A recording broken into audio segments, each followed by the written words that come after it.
తిమోతికి వ్రాసిన మొదటి పత్రిక, మొదటి అధ్యాయము. మన రక్షకుడైన దేవుని యొక్కయు మన నిరీక్షణయైన క్రీస్తు యేసు యొక్కయు ఆజ్ఞ ప్రకారము క్రీస్తు యేసు యొక్క అపోస్తలుడైన పౌలు విశ్వాసమును బట్టి నా నిజమైన కుమారుడగు తిమోతికి శుభమని చెప్పి వ్రాయున్నది. తండ్రి అయిన దేవుని నుండియు మన ప్రభు అయిన క్రీస్తు యేసు నుండియు కృపయు కనికరమును సమాధానమును నీకును కలుగునుగాక. నేను మసిదోనియాకు వెలుచుండగా సత్యమునకు భిన్నమైన బోధ చేయవద్దనియు, కల్పనా కథలును మితము లేని వంశావళులను విశ్వాస సంబంధమైన దేవుని ఏర్పాటుతో కాక వివాదములతోనే సంబంధము కలిగియున్నవి గనుక వాటిని లక్ష్య పెట్టవద్దనియు కొందరికి ఆజ్ఞాపించుటకు నీవు ఎఫెస్సులో నిలిచియుండవలెనని నిన్ను హెచ్చరించిన ప్రకారము ఇప్పుడును హెచ్చరించుచున్నాను. ఉపదేశ సారమేదనగా పవిత్ర హృదయము నుండియు మంచి మనస్సాక్షి నుండియు నిష్కపటమైన విశ్వాసము నుండియు కలుగు ప్రేమయే. కొందరు వీటిని మానుకొని తొలగిపోయి తాము చెప్పు వాటినైనను నిశ్చయమైనట్టుగా రూఢిగా పలుకు వాటినైనను గ్రహింపక పోయినను ధర్మశాస్త్రోపదేశకులై యుండగోరి నిష్ప్రయోజనమైన ముచ్చటలకు తిరిగిరి.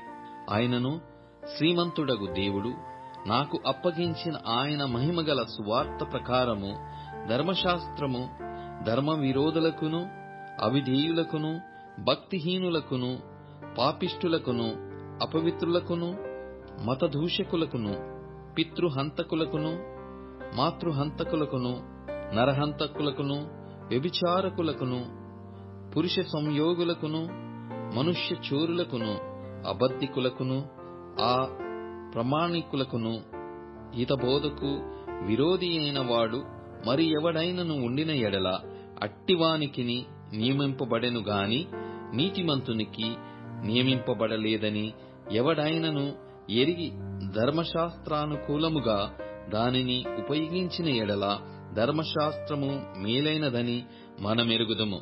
పూర్వము దూషకుడును హింసకుడును హానికరుడునైన నన్ను తన పరిచర్యకు నియమించి నమ్మకమైన వానిగా ఎంచినందుకు నన్ను బలపరచిన మన ప్రభువైన క్రీస్తు యేసుకు కృతజ్ఞుడనై ఉన్నాను. తెలియక అవిశ్వాసము వలన చేసితిని కనుక కనికరింపబడితిని. మరియు మన ప్రభువు యొక్క కృపయు క్రీస్తు యేసునందున్న విశ్వాసమును ప్రేమయు అత్యధికముగా విస్తరించెను. పాపులను రక్షించుటకు క్రీస్తు యేసు లోకమునకు వచ్చెను. నను వాక్యము నమ్మదగినదియు పూర్ణాంగీకారమునకు యోగ్యమైనదియునై ఉన్నది. అట్టివారిలో నేను ప్రధానుడను. అయినను నిత్యజీవము నిమిత్తము తనను విశ్వసించబోవు వారికి నేను మాదిరిగా ఉండులాగున యేసుక్రీస్తు తన పూర్ణమైన దీర్ఘశాంతమును ఆ ప్రధాన పాపినైన నాయందు కనపరుచునట్లు నేను కనికరింపబడితిని. సకల యుగములలో రాజయ్యుండి అక్షయుడును అదృశ్యుడునగు అద్వితీయ దేవునికి ఘనతయు మహిమయు యుగాయుగములు కలుగునుగాక. ఆమేన్. నా కుమారుడవైన తిమోతి, నీవు విశ్వాసమును మంచి మనస్సాక్షియు కలిగిన వాడవై నిన్ను గూర్చి ముందుగా చెప్పబడిన ప్రవచనముల చొప్పున ఈ మంచి పోరాటము పోరాడవలెనని వాటిని బట్టి ఈ ఆజ్ఞను నీకు అప్పగించుచున్నాను.